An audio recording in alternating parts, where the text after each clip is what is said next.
Nyanyian Sunyi Sri Wening. Bab 1. Rumah retak. Pagi di rumah Sri Wening dimulai dengan cahaya hangat menembus tirai bambu, menari di lantai kayu yang rapi. Aroma melati dari halaman bercampur dengan wangi kopi hangat, mengisi ruang dengan ketenangan. Anak-anak berlari-lari, tertawa riang, menabrak kaki Sri yang sibuk menyiapkan sarapan. Senyum lembutnya membalas setiap teriakan dan tawa, sementara tangannya cekatan menata piring dan menyiapkan lauk sederhana tapi penuh cinta.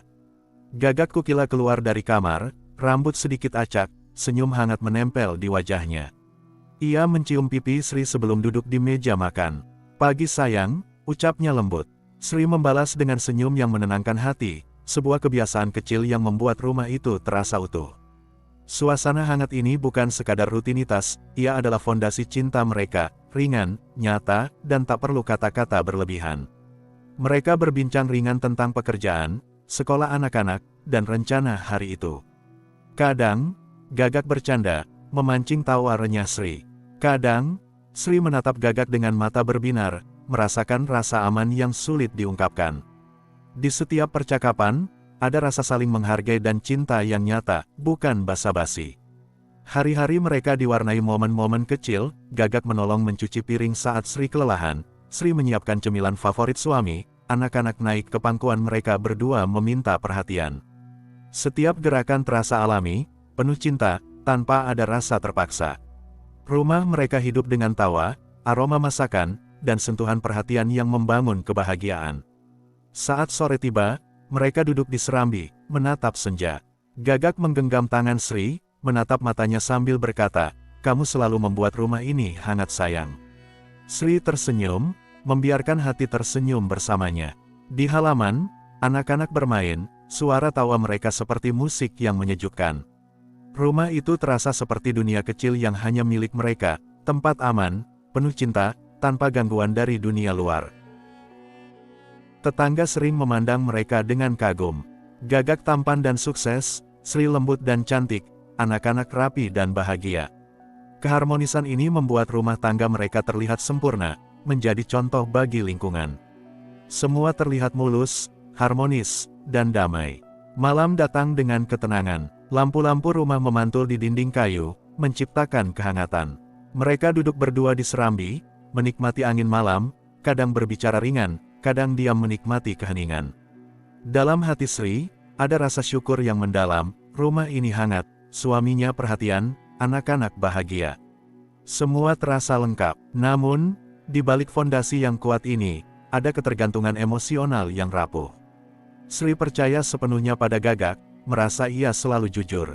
Gagak, meski perhatian, kadang menyimpan rahasia kecil pekerjaan. Tapi saat itu, semua terasa wajar. Rumah tangga mereka adalah kaca indah, berkilau, sempurna, tapi rapuh jika retakan muncul. Sunyi malam membawa kedamaian. Sri menutup mata sejenak, merasakan setiap detik kebahagiaan, tawa anak-anak, senyum Gagak, aroma bunga melati. Rumah itu adalah dunia mereka, sempurna, hangat, dan penuh cinta. Dan inilah momen terakhir sebelum percikan pertama retakan muncul, memulai babak baru yang akan menguji fondasi rumah tangga mereka.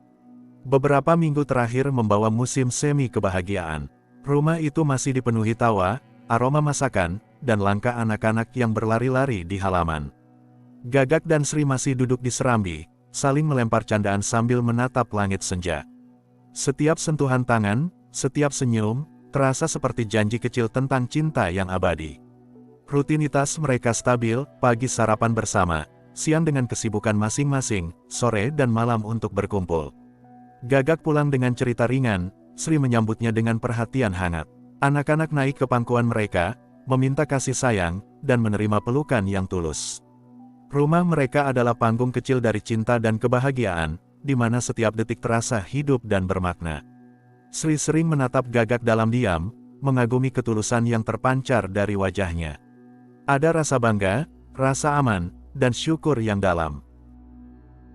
Rumah itu adalah benteng cinta mereka, tempat di mana anak-anak merasa dicintai, dan mereka berdua merasakan ketenangan yang sulit dijelaskan.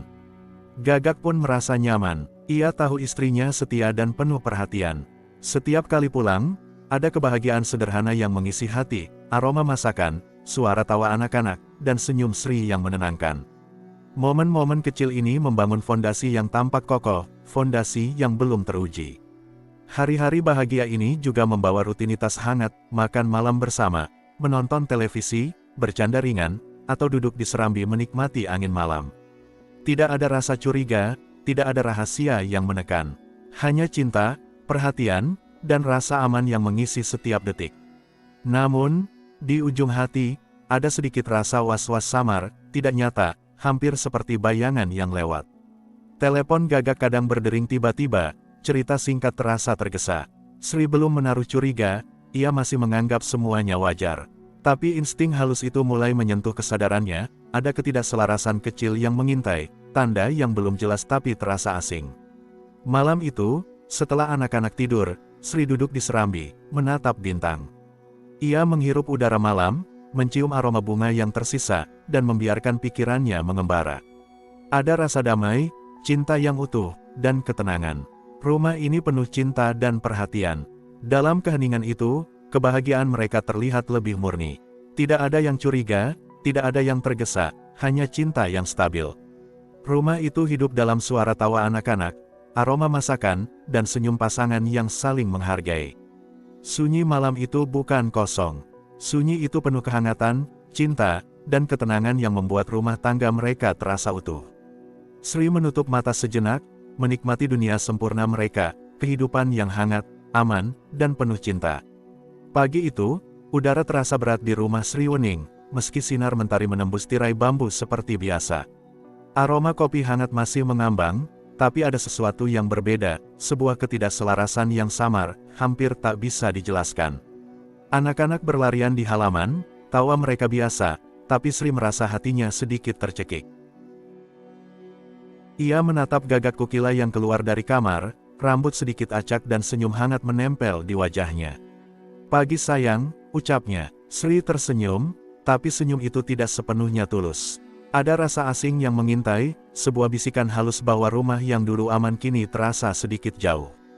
Gagak terlalu sering pulang larut malam beberapa minggu terakhir. Ia memberi alasan pekerjaan, proyek yang mendesak, atau rapat yang tak bisa ditunda. Sri masih percaya, tapi diam-diam hatinya resah. Ia mulai memperhatikan detail kecil, kemeja yang tidak disetrika rapi, aroma parfum asing yang melekat di baju Gagak, suara telepon yang buru-buru dimatikan. Semua tampak sepele, tapi bagi hati yang sensitif, hal-hal itu menimbulkan gelombang ketidaknyamanan. Di dapur, Sri menyiapkan sarapan sambil berusaha menenangkan diri. "Mungkin aku berlebihan," pikirnya, menegakkan bahu dan memaksa senyum. Ia mencoba mengingat semua kebahagiaan yang masih ada, semua momen hangat dengan Gagak dan anak-anak. Tapi setiap kali matanya menangkap gerak-gerik Gagak, cara ia menyembunyikan telepon, cara ia menatap sesuatu yang tak terlihat, batinnya seperti ditekan dingin. Sri tidak langsung mengkonfrontasi. Ia tahu, ledakan amarah atau pertanyaan terburu-buru bisa membuatnya kalah. Sebaliknya, ia mulai mengamati diam-diam. Mata tajamnya meneliti setiap gerak-gerik, setiap kebiasaan yang tiba-tiba berubah. Ia mulai mencatat, bukan dengan pena di tangan, tapi dalam memorinya, sebuah arsip rahasia yang hanya ia yang tahu. Saat sarapan, anak-anak bercanda, Gagak membalas dengan canda ringan, senyum yang tampak hangat. Tapi Sri hanya tersenyum samar. Di balik senyumnya, ada monolog batin yang berputar, siapa perempuan itu? Apakah aku salah menafsirkan, atau memang ada sesuatu yang tersembunyi? Ia menelan amarah, menahan keinginan untuk menanyai Gagak, dan memilih diam. Hari berlalu dengan rutinitas yang tampak normal. Sri tetap mengurus rumah, anak-anak, dan tugas sehari-hari.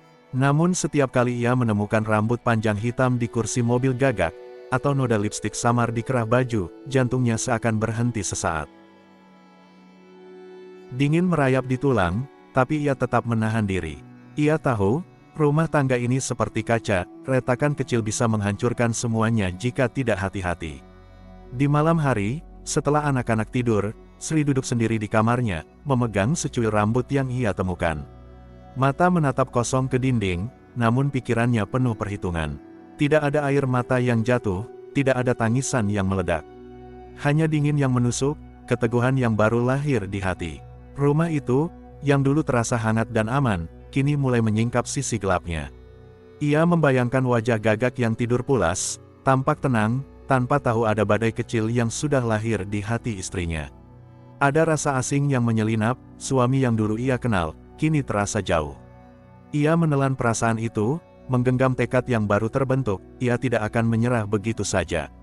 Rumah ini tetap miliknya, anak-anak tetap berada di sisinya, dan setiap orang yang menghancurkan kedamaiannya akan merasakan balasannya, perlahan, dingin, dan tanpa ampun. Sunyi malam membawa kesadaran yang keras. Sri tahu, ini baru permulaan. Retakan pertama rumah tangganya telah muncul, dan air mata atau emosi spontan tidak akan menyelesaikan apapun. Ia harus bermain cerdas, merencanakan setiap langkah. Dan di sana, di tengah gelap kamarnya, tekadnya mengeras seperti baja. Pikirannya berjalan cepat, menimbang kemungkinan, merancang strategi yang hanya ia sendiri yang tahu. Dalam diam, ia tersenyum tipis, bukan senyum bahagia, tapi senyum yang menandai kelahiran seorang wanita baru, dingin, waspada, dan siap menghadapi pengkhianatan.